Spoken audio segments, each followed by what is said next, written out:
Hi, I'm Greg Förtsch, Art Director for the XCOM series. We're excited to see XCOM 2 is coming to the PlayStation 4 and Xbox One, and we hope all of our console fans are ready for this new release.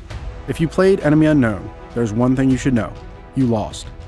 The sequel picks up 20 years after the XCOM project fails to defend Earth from an alien invasion.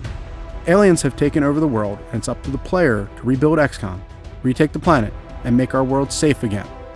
As the game's art director, creating XCOM 2's new but familiar setting presented a lot of challenges for the art team.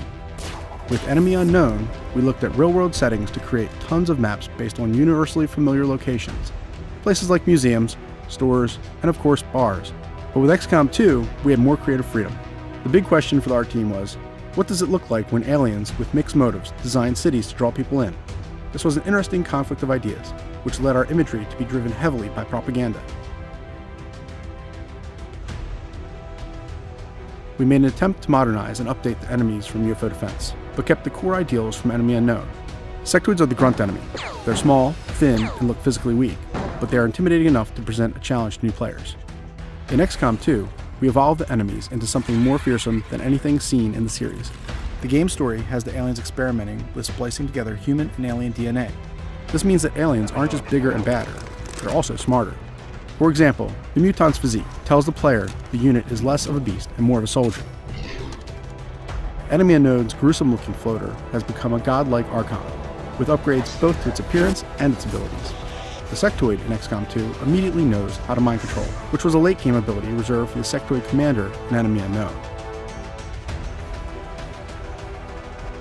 Since XCOM 2 has a darker tone and a different look, we wanted that feeling to directly affect the gameplay.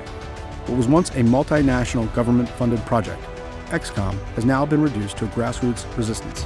Players are no longer waiting for the aliens to strike an area. Now you decide when to take the fight to the aliens and create your own opportunities. Even the battlegrounds you'll play through will be different each time thanks to our procedural map generation. The world of XCOM 2 is no longer the one you know. It's vastly more open-ended, and you'll be finding more choices available in and out of combat. Tread lightly, because the aliens made Earth a brutal and unforgiving place, where your actions will be met with real consequences. You asked for it, so get ready for XCOM 2 on consoles. Thanks for watching, and make sure you catch the next video in our 3-part series. Good luck, Commander.